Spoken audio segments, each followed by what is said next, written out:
And here we are back in for another edition of Trey's Chow Down Live on Friday. And I'm here with Chef Beto and Chef Beto. That's so funny to me. All right, we're going to talk about some hot topics. We're going to get down to Beto and Son. I guess that's what I tell everybody anyway. Beto and Son, even though they're both chefs. So, okay, guys. February the 8th in Dallas, we have the morning after brunch. It's at the Farmers Market. You can go to our Trey'sChowdown.com, our Facebook, Trey's Chowdown. You can check it out.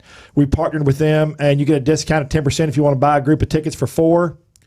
Then at the end of the month, we have our best burgers coming out in North Texas, and I'm really excited about that because last year it reached 1.4 million people and had almost 500,000 engagements. Dang. Yeah, it's huge. That's huge. Yeah, and very nice. We featured on Fox. We featured on ABC. It was fantastic. When are you going to do tacos? Have y'all met the guy from Texas Monthly, taco editor?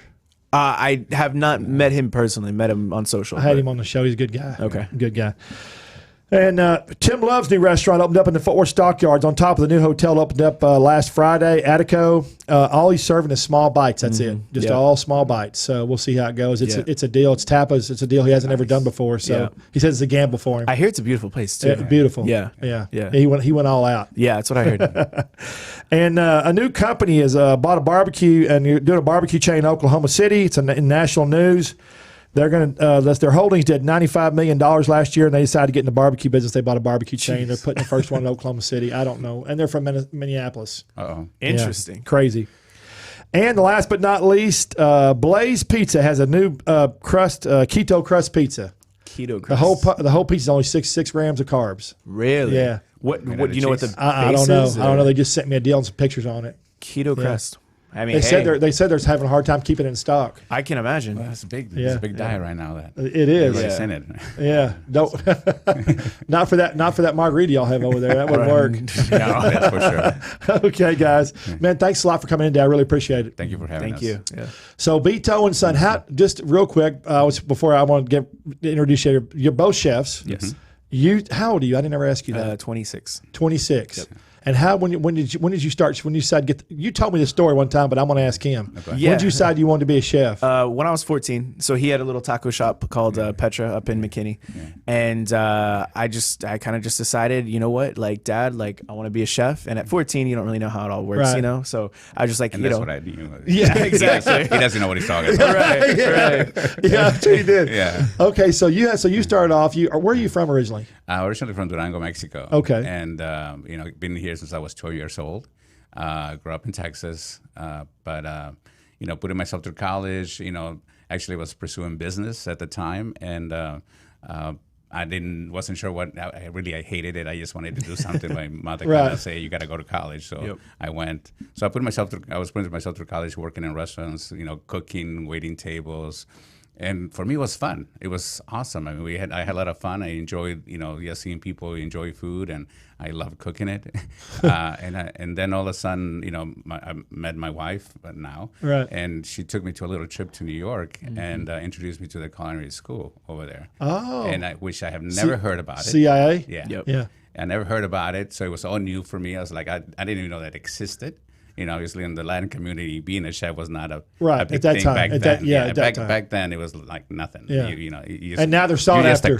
And now they're sought after. Yes, I know. So I went over there and I said, like, what do you got to do to be here? I mean, so I started kind of researching and finding out what you had to do, and they told me, and the year next year, I was there. So you did go. So you went to culinary school. I went to the CIA. Okay, that I never asked you. As many times being in your restaurant, I never asked you. Yeah, I'm legit. Yeah. A lot of guys are self-taught nowadays.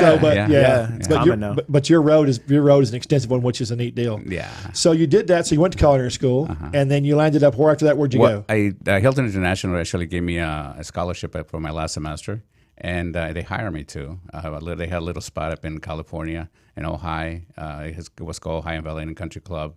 and it was all European chefs. I was, working with them. I mean, it was great because it was like being in the culinary. Yeah, I mean, I was going to say a lot of experience. Yeah, it was like we could create menus every week. I mean, they gave us anything we wanted from any part of the world. Yeah. So it was like I never left the culinary. Yeah. So it was nice. It's funny you said that because John Teaser, they did a chef's panel for Farmers Market, and I was there, and people were asking them questions, and I found it very interesting because, first of all, the questions people are asking, people are getting so much more intelligent with their questions nowadays about culinary and about restaurants and about craft cocktails because of all the social media. Yeah. And we've talked about that. Yeah, absolutely. But they asked Teaser a question. They said, how come all your new concepts, he's opened up 2 more this year. He said, how come your new concepts are all with hotels, Marriott and other hotels? He said, I'll tell you why. And he said, that's where I think the trend's going because they have more money. Yep. They have unlimited budgets and they want to attract people to the hotel. Correct. So they can open up a restaurant. The budget's unlimited. They can create new dishes that they don't sell. They can do, and so it's a whole different aspect. Yeah, it is. It Make is. money And- on the guests. Not the Yeah, Yes. so I mean, I was having a lot of fun there. I mean,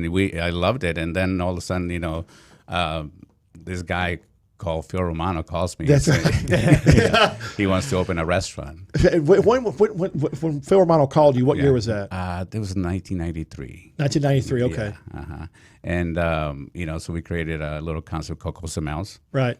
which Brinker got interested in it, and obviously at the time Phil was on fire with the Macaroni Grill, Right. And so he was like the golden boy for Brinker International. Yep. So he was on fire. So they bought us like a year later, and so we became a corporate chef for them. So did you create the Cosmo concept, or did he buy the concept? No, we created it. Okay, you created it. Yeah, Oh, that's I did fantastic. all the food, the menu, everything. I told you I from loved scratch. that was one of my favorite concepts. I Thank really you. liked it. Thank you. Yeah, I told you visited one in Grapevine Yeah. all the time. There's a few fans out there. Yeah, still out there. yeah. There's probably a lot you just don't realize it because Yeah. there's so many restaurants now. Right. Like Right. Beto and Sons and Trinity Groves. Yes. Right. Yes. Yeah. So how were you when you had him? Oh gosh, I think it was on my 30s. 30th. Okay. Yeah. And you were back here. You were back here in DFW when you Yes. was born? Yeah. Okay. We. No, you was in San Antonio. I was in San Antonio Yeah. So in doing- '93 when he opened Cozy Mel's, that was when I was born Okay. too. So that's right. Okay.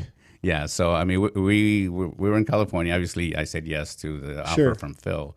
So we came and we started in San Antonio, and that's where he was born. Yep.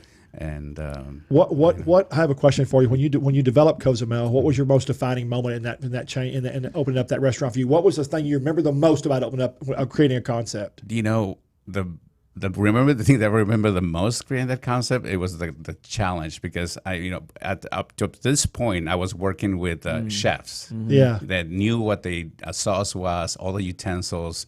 I didn't have to write a recipe step by step Right. for them. Now I was dealing with line cooks who they just try to make a living. They're doing what you tell them to do. Yes, Right, exactly. right. But you tell them, grab a saucier pot and make a sauce, make a bechamel, or tomato sauce. They like say, well, where do I do that? What do I get? What's a You mean sauce salsa? pot? Yeah. And saute. What are you talking about? Yeah. Sauteing. So I was, so all of a sudden I was into a casual dining atmosphere. Right. that Yeah. Some of the, these guys didn't, they were not chefs. They just want to make a living. Right. So I had to go back and write everything step by step.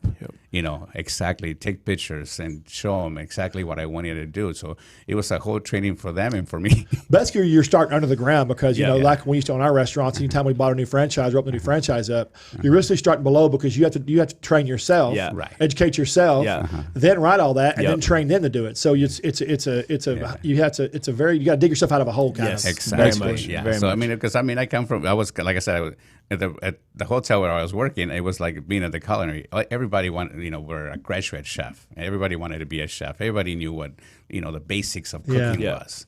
And here, nobody. I mean, it's like, what do you want me to do? But you have to show them the recipe, pictures, and step by step of how to do everything. So it was a huge learning curve for me. It was learning, but it's education for you because once you learned yeah. there, you could take it, apply it, Anywhere. and which you did, obviously. Yes. And actually, that's kind of been the discipline that we have had from the beginning. Yeah, that's good especially for what you do now. Yes. Yep.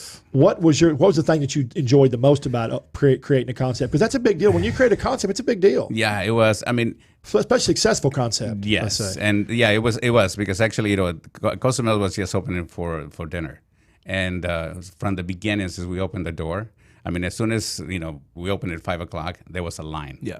And When you had some pretty high profile guests too. Yeah. I mean, we were Like the barbecue restaurants now.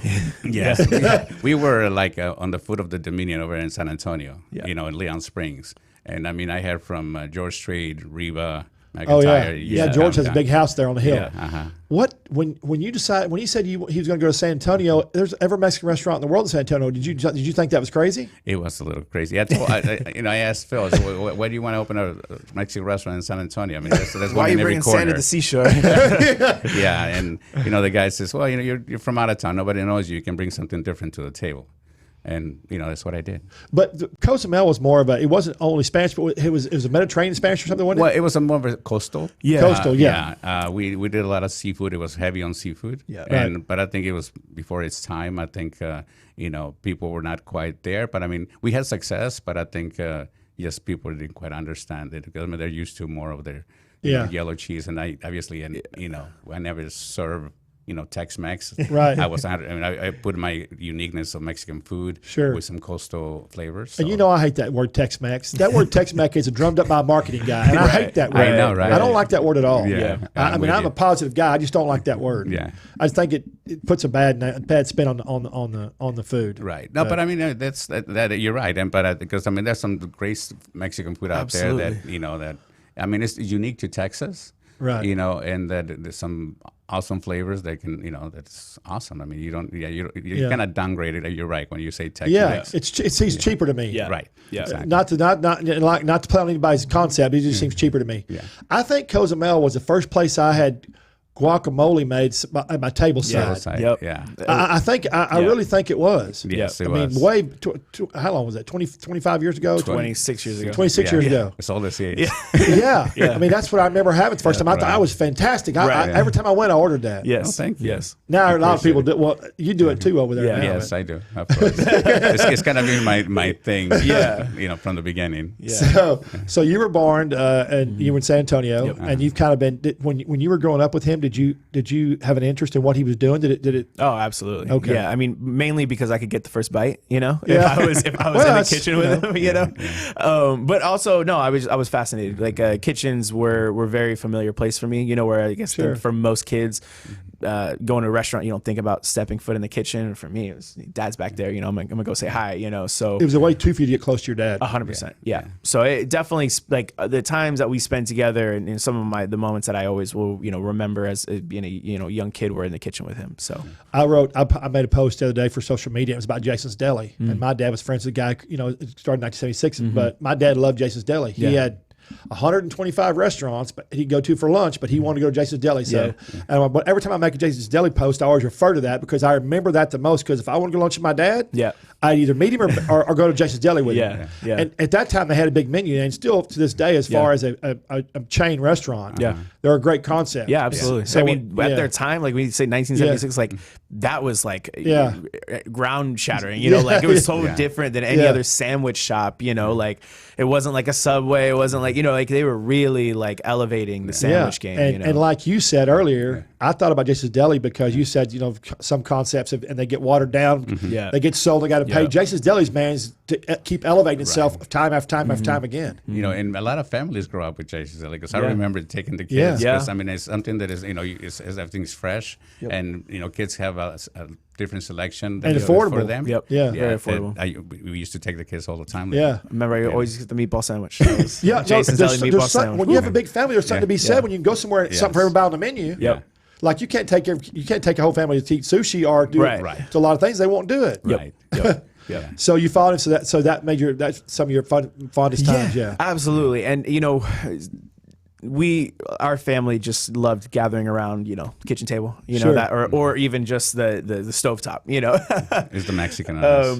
No, but that's we've lost that today. Yeah. And I don't know how we're going to get it back, but I think that the only way it comes back is through what y'all do at your restaurants, through people blogging, people writing about food, articles, social media, groups come in, and they sit and they drink your incredible margaritas or your food, or your fajitas, Right. But I mean, I think, and they talk. Nothing warms the heart or makes friends than a good meal. Absolutely. Right. Yeah. Yeah, and actually, like he said, we always made it a tradition to, like the weekends. Yeah. Obviously, I was blessed that I was able to have weekends off and like working in the corporate world. So we Yeah. always try to have, dinner. Yep. Fridays and Saturdays and Sundays. That all the kids were there. Yep. So that's what we love to do and enjoy cooking for them. And Yeah. So we had corporate fun. chef, you had weekends off. Yes. Sometimes or Yes. all the time. Every time. I have a good friend of mine. He's a corporate chef now. And he loves it because and I've had some of them, like I had the corporate guys for Twin Peaks stuff on there, and they it's a different ball game. So Yeah. it's cool. It Yeah. is. So when y'all were at home, did you make everything fresh at home like you do? Yes. Oh Okay. yeah, he would cook, all day, in the kitchen, and then he would come home and make us dinner, at night. And But for me, it's fun. I mean, like I said from the beginning, for me, it was You enjoyed it. I enjoyed it. I mean, that's why when I discovered the culinary, that's where I want to go. That's what I want to do, and so I tell everybody that's what I think. And I tell everybody, and people I'm sure get tired of to watch my show, but people don't sit in those chairs unless they have passion. Right.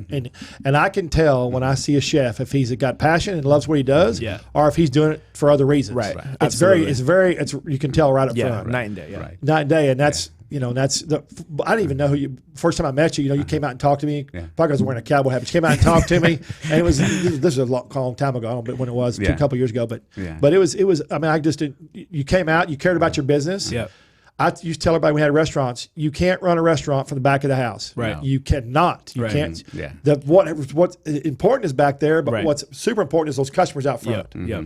Well, and our favorite thing, like even before having the restaurant, I mean, he's had restaurants, but like us as a family, was inviting as many people to the house as we could, and playing the music that we play at the restaurant, making the drinks, cooking the food. Like we were doing that at our house, before we had the restaurant that we were doing together. So that kind of The same kind of feel Beto's your restaurant has now. Yes. Yeah. Okay. Yeah. So I mean, that engaging with the guests and Sure. giving them food and all that kind of stuff. Like we were already doing that at our house. He always taught me when somebody comes over, ask them what they want to drink and ask what they want to eat. Like even if it's not lunch or dinner time, like it was just instilled in us. If someone came to the house, what do you want to drink? What do you want to eat? And wanna like be you a good serve host. them. Like Yeah.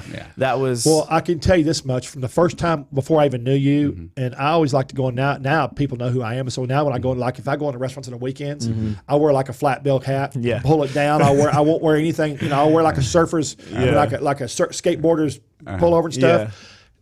Because I don't want them to know who I am. Because I want to experience a restaurant firsthand. Yeah. Without knowing them, without anything.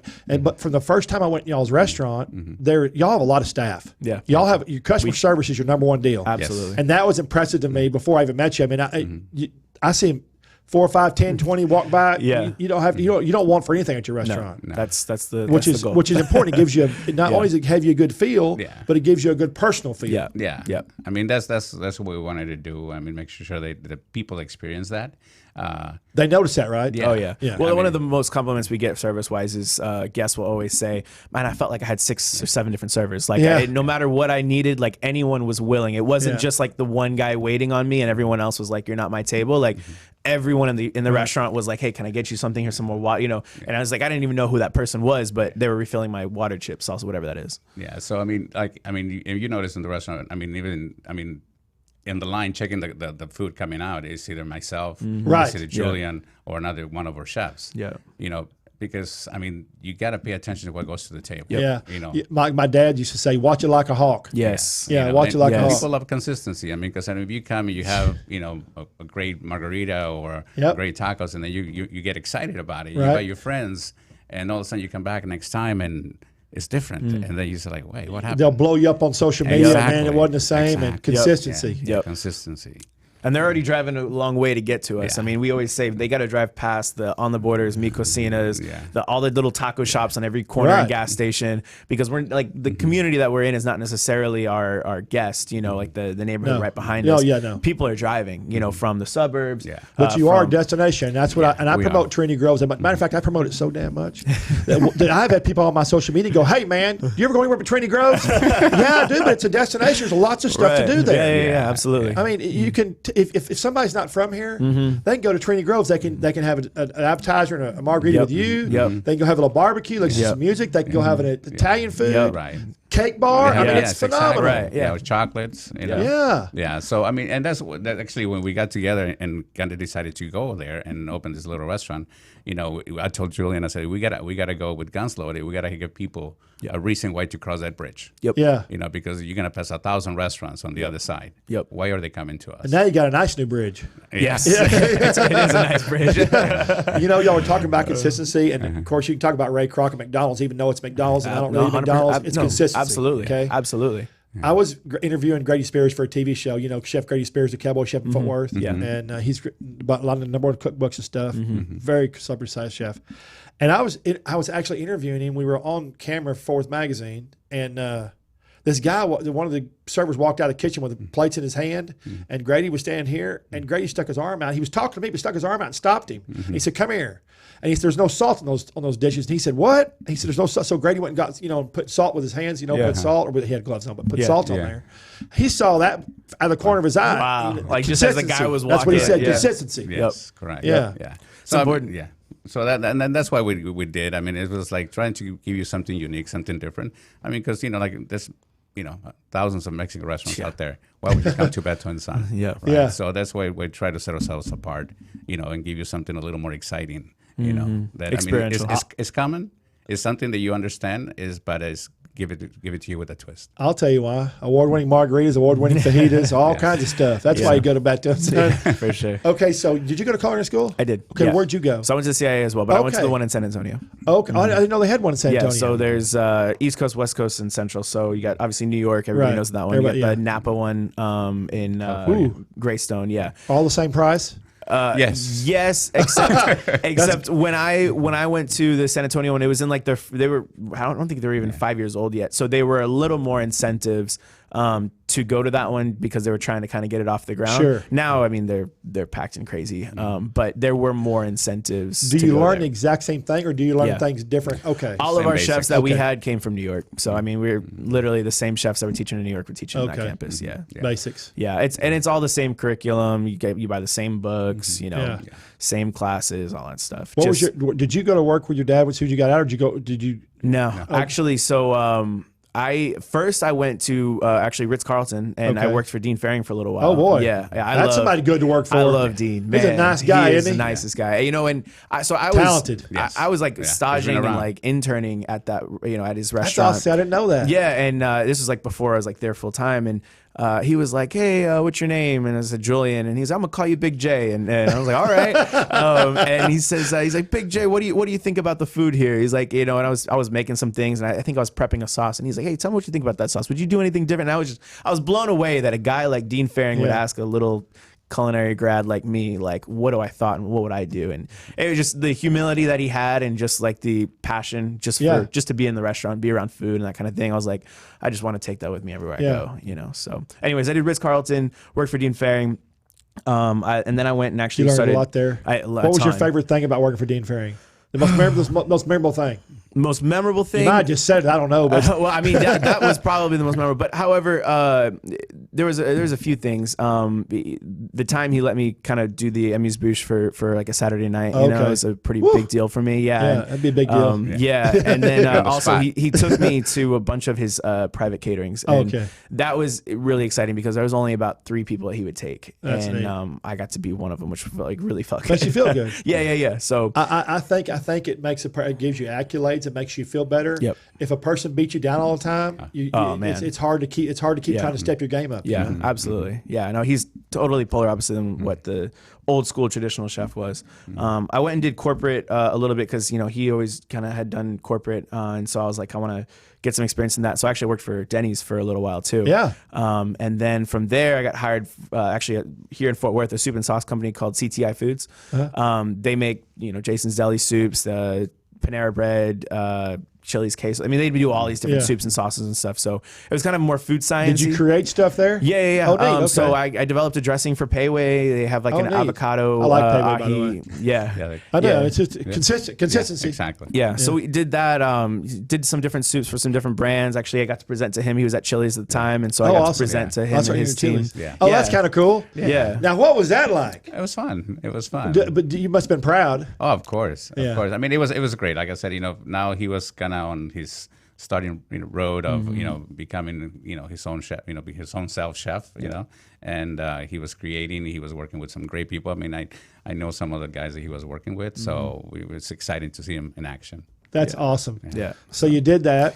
Yeah, so did that, and then it was at that point that we got the opportunity to do Beto and Sons. So. Okay, so where did the ideal come from? Well, I know where the name came from, Beto and Sons, but where did the actual ideal come from? Well, actually, the funny thing is, I was working at Chili's. I mean, I was R&D, chef, and I was working on some product, and all of a sudden, I get a call and they say, "Hey, this is Phil."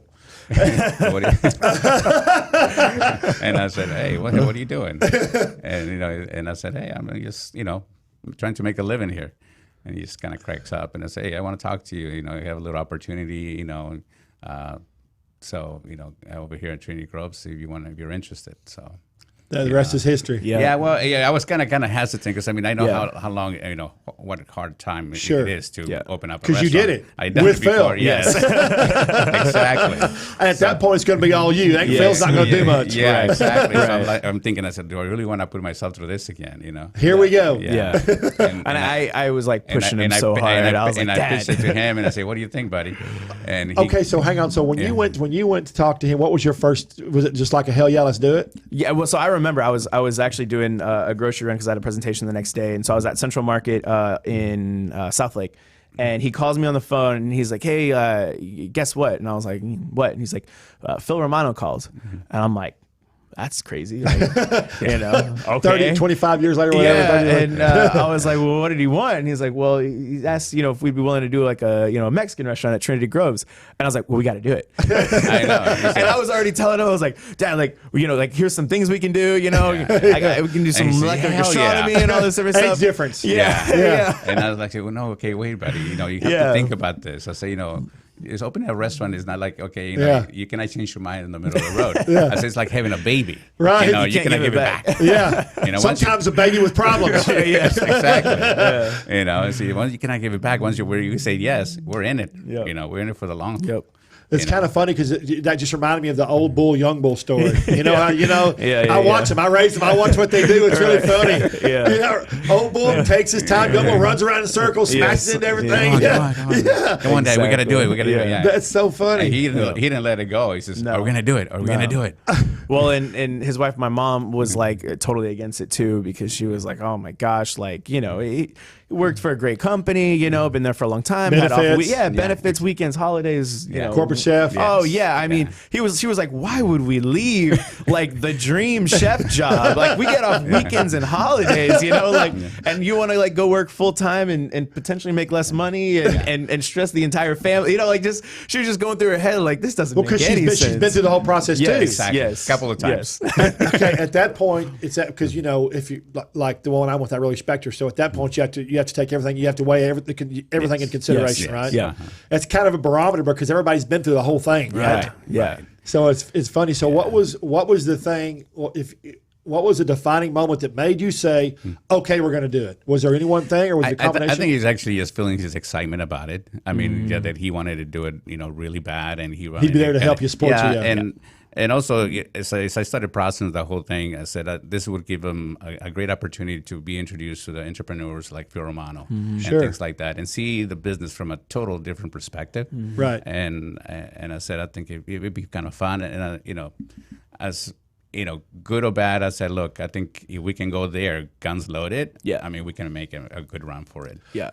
What you said is true because that's the experience you need. Because I tell everybody now, there's a difference between a cook and a great chef. Yep. Truth. And a great chef that knows can run a restaurant. He's very well rounded. Yep. He can know the numbers. You can't just run the back of the house. Right. You got to know the numbers. You have to know the business aspect, entrepreneurship, Yep. front of the house, back of the house, top, bottom, Marketing. side, everything. Marketing, social media, huge. Yeah. And it all plays. If you want to do it, it's like a merry-go-round. You got to be able to get and go all the way around if you're going to be successful. Right. Yeah. Or you got to pay people to do it, and sometimes it don't work because there's not enough money to do that. Yeah, and have the right people on those positions to do it right, because sometimes you just don't have the one who's actually PR in the right way. Yep. Yeah. Granddad used to say, hire the people that can do the job, trust them to do it, and let them do it. You got to trust them. But nowadays it's really hard. Yeah, it is. Yeah. It's because there's just so much wishy-washy stuff that goes on. You know? So you got to be careful. So you got to know a little bit about it for Yeah. yourself. See, and if you know a little bit about it, then you know, hey, no, that dog's not going to hunt. You know that for a fact. Right. Yeah. So the defining moment. So how did you create the menu? We had honestly that was one of the most fun things. You both laughed. Yeah, well, because Was there any fights or anything? No. Okay. We had a lot of fun doing it. Yeah, when it comes to creating the menu, so it's interesting going into business with your family, right? Because I know him as my dad and he knows me as his son, right? And now we have to see each other as business partners, right? Which is easy for me to respect him as a business partner. If you respect each other, it is. Right, because I respect him as a father. Sure. It goes the other way, though, too, because, now he has to also see me as a business partner, not just a son. And so, and now we're at work, we're equals, but then, at home, I got to remember I'm still the son. Like, there's this balance that you have to play. And so... And every personality can't do that, right? Right. That's hard. So it's the fact you did it. But anyway, go ahead. So anyways, when we were deciding the menu, she has so much experience, so I wasn't going to try to tell him how to build a menu. You know what I mean? I was see what does he want to do? Where is his vision, and how can I complement that? Where can I add little things here and there? And so, I knew he knew how to make, some of the best sauces, that he grew up eating on his, grandparents' farm in Durango, like that his grandmother used to make, right? So I wasn't about to tell him how to make, a mole or whatever. But when it came to like the enchiladas, I was like, hey, instead of rolling them, why don't we stack them? Put a watermelon radish on it, avocado, now it looks fresher. It doesn't look this rich, heavy gravy, melted cheese kind of thing or whatever. And just adding just adding little accents like that. And when I think of food, I think of, how do I make people take, this out? Instagrammable. Yes. Every time I put a plate in front of you, I want you to do this. Yeah. And so kind of using that idea with his food, and just kind of like bringing that to the because table. we had the foundation, obviously, because the experience that I have, and I have tested so much food with being almost 20 years with Brinker. Yeah. I mean, and knows what works and what doesn't.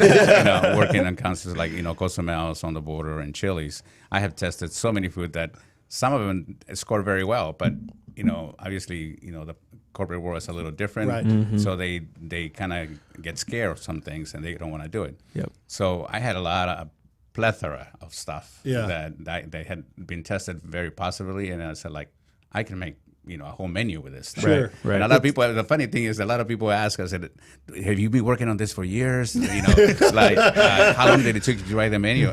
And I think it took us about a week. Yeah, it literally was a week. Well, I remember one time, like kind of one of his last days in the office, like they were asking him, like, "Hey, so how long you been working on this? Like something you've been, like you said, thinking about for years?" And he's like, "I'm just gonna do everything you guys wouldn't let me do."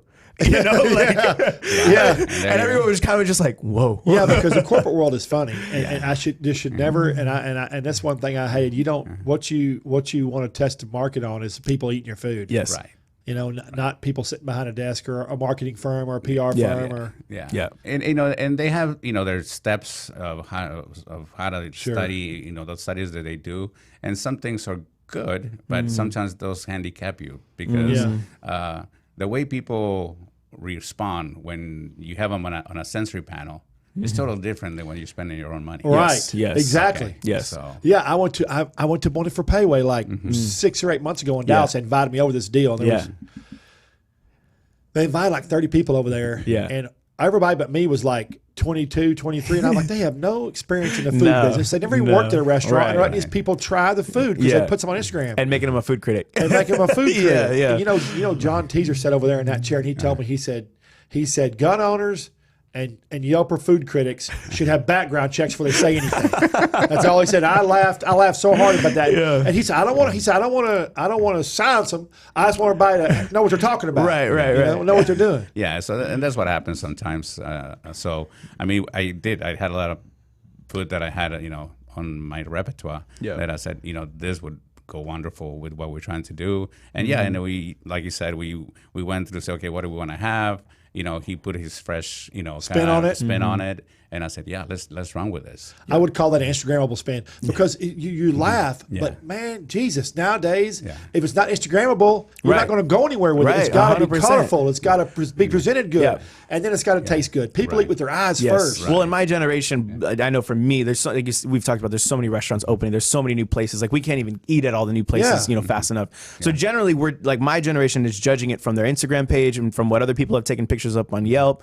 I don't generally look at the reviews on Yelp, but I'm always looking at the pictures, because I'm like, is that something that I'm going to want to eat over this other place? I see some pictures sometimes restaurants post, and I'm like, man, what are y'all doing, man?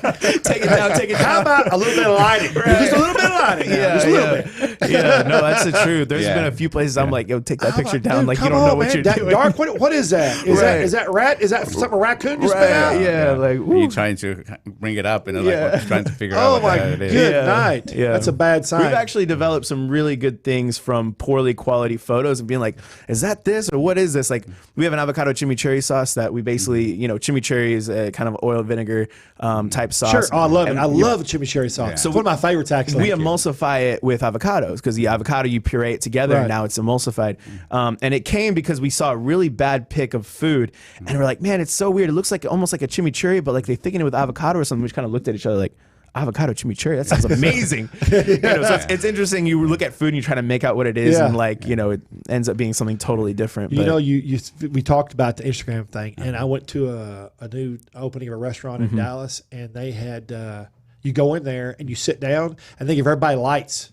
Oh, how interesting! They give everybody lights. The light stays at the table. They give you a light, so you can take your pictures and you leave the light there when you leave. They furnish you a light. Is it like a ring light or what? Yeah, it's like a ring light. Wow. Yeah, it's really cool. And I was like, man, and it was the best lighting. I'm like, nice. Yeah, it was a great. It wasn't expensive. It was LED. I mean, I don't know what that cost them, but if you lose one, they had their name all over it. So if you lose it, big deal. Yeah. That's cool. It's just a great idea. Yeah. Just thought, I like that. Yeah, I was shocked. I was like, man, I got to remember that. That was neat. You might see that later. Right. That's what I was going to say.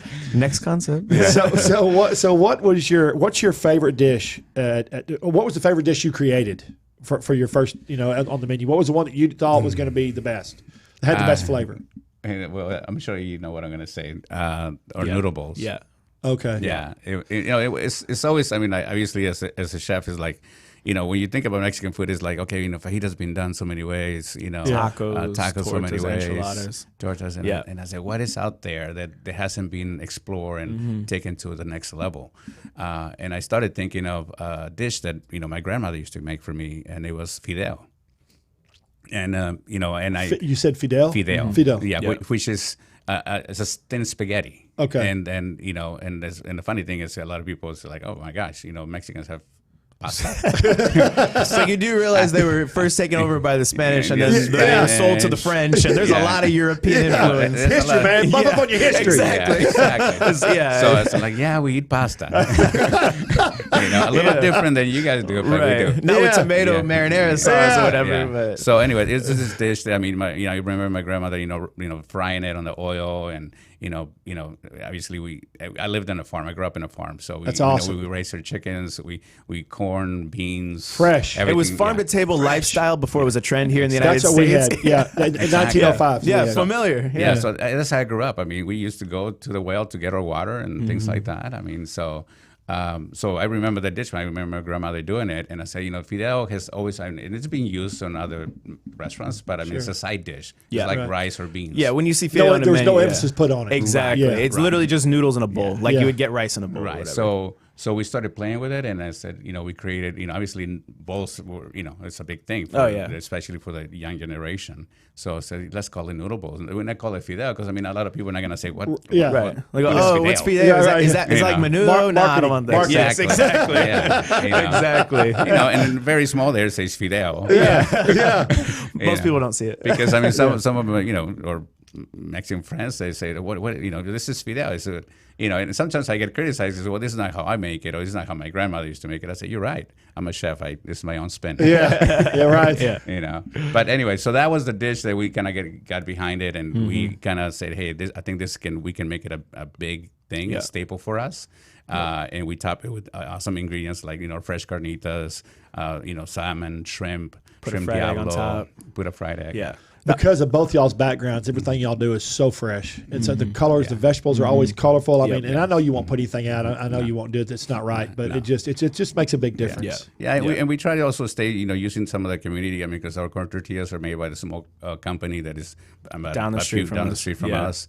It's a local bakery that makes our bread for the tortas. So, Yeah, it's a those things have gotten popular too. What had social media? Why did they get so just bam? They came out of nowhere. Yeah, it's interesting. Like sandwich, like there's a lot of sandwich food porn. I think where there is. Like you see like a sandwich like an egg on it, and you see the yolk running through, or just like those big giant burgers. That's a great picture, isn't it? Yeah. So I think like. They're also very unique in flavor. Like when you think of tortas, like there's really not another sandwich out there. Flavor profile. Yeah, you put in refried beans on the bottom, and they usually have some kind of like pickled slaw, pickled onions, and that kind of thing. So you get that freshness. So it's very different. You can't go like, oh, it's like this or like that. It's very unique. You talked about fajitas, and I spent a long time doing my fajita article because people say, oh, I like fajitas here, I like fajitas, and they would tell me they like them. I'd be like, man, those fajitas are terrible. Yeah. They can butcher fajitas. I mean, it can be so bad. Yeah. The grilled onions can be not grilled, burned or raw. The meat can be chewy. Yes. Dry. I mean, you can really torch them. Yes. It took me a long time to find. I mean, because what's funny is that what I realize is that people who only stay, I told you all this earlier, only stay in a certain range of what they eat. And to them, that's the best thing they ever ate. That's the best thing that I ever ate. Right. And they don't venture, they'll venture out once a year, twice a year, three times a year for holidays or anniversary or something. But so you got to sometimes, but they can butcher fajitas bad. Oh yeah. It's, it's generally, I almost felt like, fajitas, like now I think like people are really doing a good job at them. But it was almost, I felt like an afterthought. They're like, man, we got this meat. It's really tough. It's really chewy. Like if we cut it small enough or whatever and maybe throw it on a sizzling skillet, maybe people will forget how tough and chewy it is. You know what I mean? Yeah. It was kind of like, how do we create some smoke and mirrors to sell this really cheap stuff or whatever that we're cutting really tiny and putting it in tacos and calling it carne asada or whatever. And they're also using better meat now too. Yes, the exactly. thing is, back in the day, my day, I mean, fajitas were really cheap, like 50 cents a pound. Now, I mean, a real fajita, which obviously you use the inside skirt. That's you're talking about costing you about $11, $12 a pound. Yeah. That's so expensive. It's crazy. Yeah. So a lot of people, I know restaurants out there that use other cuts of meat just because it's so expensive. Yeah. But I mean, we use nothing but outside skirt. We fabricated ourselves, we marinated ourselves. I mean, everything is handcrafted by us. Yep. So where'd you get the idea for that awesome margarita y'all have? Okay, let me tell about it. So we'll tell first about the margarita. Basically kind of tell them how it's made. Yeah. So we have a liquid nitrogen margarita, and in my opinion, the best margaritas are four simple ingredients. I guarantee it is. Yeah. Four simple ingredients. You have fresh lime juice, agave nectar, a really good orange liqueur like Greminier or Cointreau, and then a really good tequila.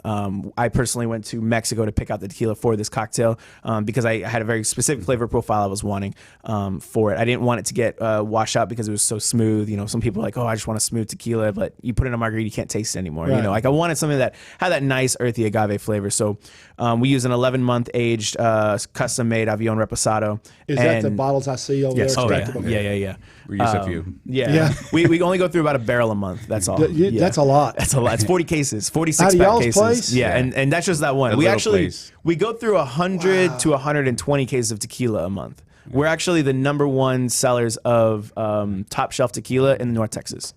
That's phenomenal. Yeah. See what you learned coming here to talk to Trey. Right? I can't. That's awesome. Yeah. But anyways, when you have a frozen margarita, I know for me, like it was kind of it tastes a little cheap, and what I mean by that is in order to freeze a margarita, you have to do one or two things. You put it in a machine, you have to add water because the tequila won't freeze unless it's negative 150 degrees. You put it in a blender, you have to add ice. So either way, you're diluting it and you're watering it down, and you're not getting that full, bold flavor that you should get. I played with liquid nitrogen when I was in culinary school at CIA, and we would make ice cream.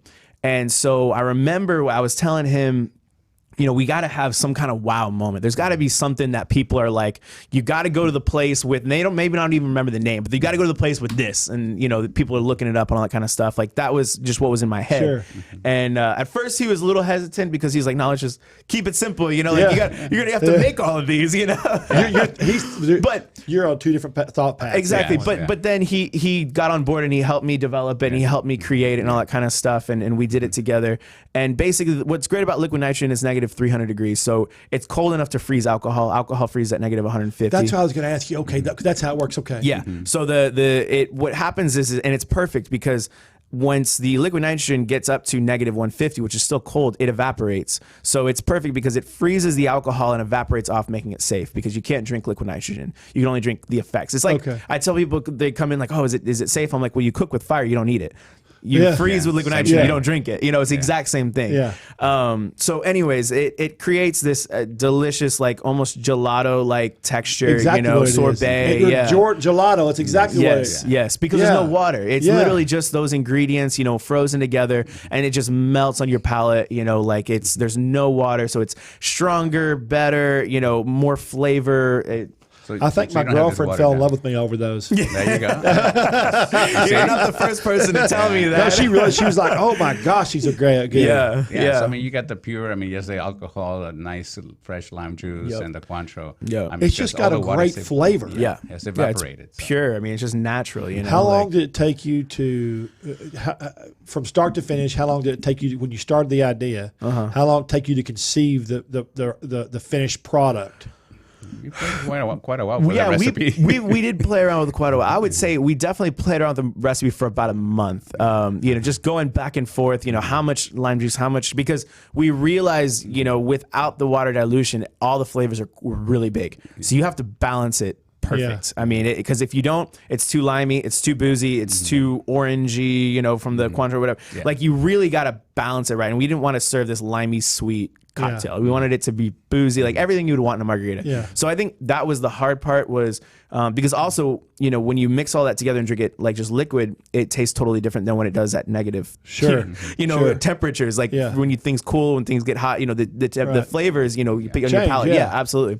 So we made this like liquid and I was like, oh, this tastes perfect. Then we froze it like, it doesn't taste perfect anymore. So we were having to play around with it quite a while. Every little thing you do it changes the flavor profile. Yeah, so it did take a while. Yeah, but I mean, the nitro margarita, that's is one of those things that, that's another signature item that we want to bring to the table. I mean, bringing something unique to the Mexican, atmosphere of the restaurants. They give you something unique and give you another reason why you come to us. Even if you've had it before, I've had it, I don't know, maybe 4, 5, 6 times, 10 times. Yeah. That's all. And and no matter how many times I've had it, when we go sit down there, it's still exciting to get it. Yeah. I don't know what it is about that product. Well, so, for me, like young guys, like young people, we love going to clubs and getting the bottle service, and it's not so much for the bottles or whatever, it's because the lights and the sparkling and all the attention's on you. And when that comes to your table, the attention goes to you. I mean, because everybody in the restaurant is like taking their phone out and like videoing your table, getting, so you start to get this feeling of like, man, everybody's like looking at me. It's like kind of that feeling of like special. if you were a celebrity walking in and everybody's like, yo, look who's here, so you kind of get that feeling of like, dang, like everybody's videoing my table. Like this feels good, and it's exciting, it's not something that anybody else is doing. Yeah, because some people be having you're having the liquid nitrogen margarita and the guys behind you, they're filming you. Over your shoulder. They're like, I watch people's mouths drop. Drop. They did a study about 6 or 8 months ago. Thank you. They did a study about 6 or 8 months ago, and they found out that people's number one thing they want to do in 2020 and beyond. Thank you. Is chips and sauce. Is experiences with food and cocktails. That's what they want to do. Yes. And they prefer to do that than even on a car half the study. The study was crazy. Yeah. The study was absolutely crazy. Yeah. And I think that was kind of our thought process was like, you can go about a restaurant one of two ways. You can give somebody a really, really cheap product and be affordable, which is fine. Or you can give them something that's really, really nice and experience and just charge them for it. Sure. And people will pay for experience. Yes, they you know? will. It's one thing to pay for something that's expensive. It's another thing to pay for an experience. And Right. people are much more willing to give you their wallet Right. for an experience than they are for It's a just good experience. Yes, It's a good exactly. experience, yeah. Exactly. Yeah. Especially when you can put it on the gram. Right. That makes it even more like, I can't- oh, you know. I can't even imagine how many people have videoed that and put that on. Oh, I yeah, can't yeah. even imagine. It's I mean, overall, I mean, it's if you combine all of the videos that people have posted, it's millions of views. Because I mean, BuzzFeed came in and posted it, and they got like I think 2 or 3 million by themselves. So Yeah. Yeah. I was going to say it's just Dallas Fort Worth area. Mine had like 30,000 views in Yeah. just a short few days. But it's crazy. exactly. So It's amazing how many people still haven't seen it. And you've been Oh, doing it yes. for a while. Yeah. It's crazy to me. Yeah. You know, we sell like about 200 a day on average. Do you really? Yeah, it's crazy. Blows our minds. Do your servers ever go, oh, no, not another one? You know, it's crazy. So they love it. So Yeah. yeah, because for at one point, yes, they did when we first started the restaurant. But then I told them, I was like, you know, when you get a liquid nitrogen, it's $20, right? And generally our servers do really well, and they average about 20% tips on you know, stuff like that. So they're making $4 per nitro. And so I told them, I was like, if you have a 10 top and they all get nitros, and it's $4 per nitro, that's $40 just on drinks alone. You know, and so when they did the math in their head, they're like, wait a second. Every time I sell one, I make $4. Like, okay, so if I sell like 10 of these, that's 40, right? You know, like, Well, because they see them make it's a lot of work. oh yeah, It's a lot of work Absolutely. to make it. It is. And you can't chance on the process. No. You can't hurry it up. You can't slow it down. It's got to be the same way all the time. Yes, exactly. Yeah. So- you know, so speaking of that funny story about the liquid nitrogen, I when I first thought of it, I thought Phil was going to be so excited, like because he loves experiential type Yeah. things. Like he's totally about like that whimsicalness, and so I was so excited to show him. I was like, I can't wait. I'm going to show him. He's going to love it. I show it to him, and I love Phil. He was like, "You going to do every one of these?" And I was like, I mean, if that's what it takes, you know, like I guess. And he's like, nah, it'll never work. You know, you're gonna have to do every one. You're gonna be here every day. There's no way. Like he's like, don't put that on the menu. It'll never work. He's like, just give him a good He margarita. was coming from the corporate mentality. Yes. And I understand his mindset. Yeah. So, you know, for the first like 6 months, we had it off the menu so he wouldn't like see it. Yeah. But I was doing it in the restaurant. Yeah. Right. And one day he saw somebody having it and he was like, what the hell is that? You know? And he sees all these cameras and I'm like, Phil, like, you seen how many people post this on social? And I was showing him and he's like, let me get one of those. Yeah. He got on board real quick. Yeah, I bet he did. Yeah. It's that I mean, corporate mentality. Yeah, Yep. and that's the thing, you know, and I mean, even like our table guacamole or margarita, Yep. I mean, or even our soup, the way we present our soup and our salads, I mean, it's all a show, Yep. you know, Yep. an experience. Yep. And I don't want to. And everybody loves Phil. I don't want to. I don't want to make it out to be a bad thing. The No. corporate mentality, because he's very successful. Absolutely. and that's what's made him Yes, successful. absolutely. But sometimes you have to vary from that corporate mentality a little Right. bit. Right. Yeah. I mean, like I said, I was surprised. I thought he was going to be totally on board because that's totally his thing. Like He was you thinking know. about money and time. Right. Labor. Exactly. Right. Yeah. It's the absolutely. labor It was behind labor. Yeah. Yeah. Yep. You know, and when Turning tables. exactly, Yes, exactly. Come on, let's go. You know, Yeah. but the thing is, Absolutely. again, it's like when we were creating the menu. Again, it's when they asked me, "What are you going to do?" It's, I mean, stuff that a typical corporation would not go for. Yep. But I mean, here, we're going to show you it can be done. Right. You know, if you train your people. Yep.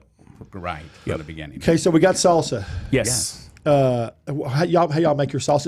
Is your salsa smoky? I'm trying to remember. A little it's bit. roasted. Yeah. Roasted, yeah. It's Right. roasted. Yeah. And the funny Yeah. thing is, this is a salsa that he's been eating since Forever. It's so good though. Yeah. Because we were kind of debating what kind of salsa. So you know what, the salsa we make here for everyday eat. Yeah. It's good. So It's always colorful and fresh. Oh yeah. It's phonamenal. And then this one, well, we wanted to kind of create something different, something that it was not a salsa, and as and obviously I said, you know what, we're not going to create just a bean dip or something Right. like that, because that's Right. anybody can Yeah, do that. Gloria's has a great bean dip. You know, like it's already Yeah. been done. It's You know. been done so many times. So I said, how about black bean hummus? Yeah. We Mexicanize Wow. it. Hummus, Yeah. create a hummus. We Mexicanize it. We add a little spin to it. Yeah. And Garbanzo actually- beans, black beans. Black beans. We add a little cilantro pesto on top, just to kind of, accent it. This one's So- missing it, but yeah. generally, yeah. yeah, that's okay. Yeah. See, I've only been able to talk to you all in the restaurant. When we're in a restaurant, this is why I like to have chefs come in here because you get to talk about things you would never. Because in a restaurant, choom. You got this, that. Right. You're being pulled 100 different directions, and you want to watch everything. Right, Like right. you want to keep an eye on everything, Yeah. and you want to make sure everything's coming out right. Doing things are operation in front of the house, back of the house. So it's nice to be able. if I sit you two together and talk to you, Yeah. I see how well you work together, Yeah. and that's what's made Beto and Sons so successful. It Right. is. Absolutely. Are y'all going to open up any more? We're working on some. I just want to know if you're details. thinking. I'm not, We would like to. Yeah, we would like to if the opportunity came up to open more. We definitely were open to it. I'm currently working on a concept right now. Hopefully open this year. So That's good. Okay, that's good. And I know y'all. I know y'all probably just chomp at the bit because y'all work really well together. Man, we are. Yeah, we do. I mean, we had, and we've been blessed. We have some great people working with us. A team of people that have helped us. They've been there almost from the beginning. Yeah. So that helps out a lot. Yeah. Okay, It makes so- our life easy. It does make life easy. You have your well-oiled machine over there. So, Thank you. if people want to find Beto and Son, what's the website? So betoandson.com. It's Betoandson.com. Beto, Betoand, not the ampersand. A lot of people do the ampersand sign. It's Betoandson. Okay. You can find it at betoandson.com, Beto and Son on Instagram, Twitter, Facebook. Everything. It's all all the of same. them. It's all the All same. of Yeah, exactly. Trinity Groves, open 7 days a week. Yep. Yes, sir. We're open days a 7 week. days a week. We got brunch on Sundays. Right. Yeah. Yeah, I haven't been, y'all. I need to come to your brunch. Yeah. I need to do that. We actually just developed a new brunch menu. We got some really, really good stuff. We got like a steak and egg, kind of like a ranchero tower. We've got this green chili pork hash that's insane. my like, gosh. yeah. So, good flavor. I'm fixing to do a brunch article too. Oh, for really? North Texas. I'm going to definitely be Yeah, there. please come Yes, and see us.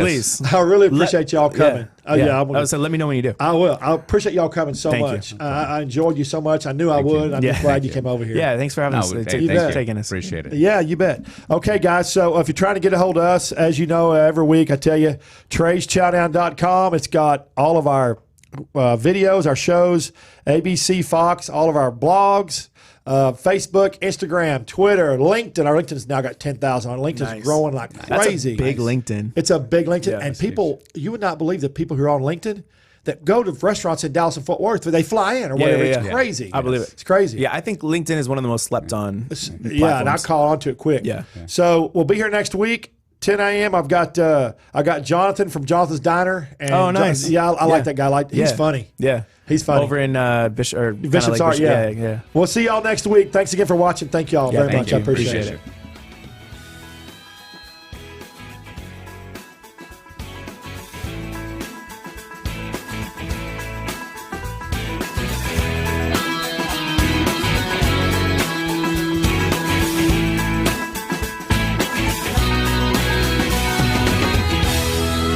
I'm Trey Chapman, publisher of Trey'sChowdown.com. I'm passionate about finding the best food, drinks, and chefs and sharing it all with you. I should know I have over 5 decades of food experience. Find me on any podcast platform, Facebook Live, or just Google me. Now you can watch and listen to all my great finds every week on my live TV and radio podcast at Trey's Chowdown Live.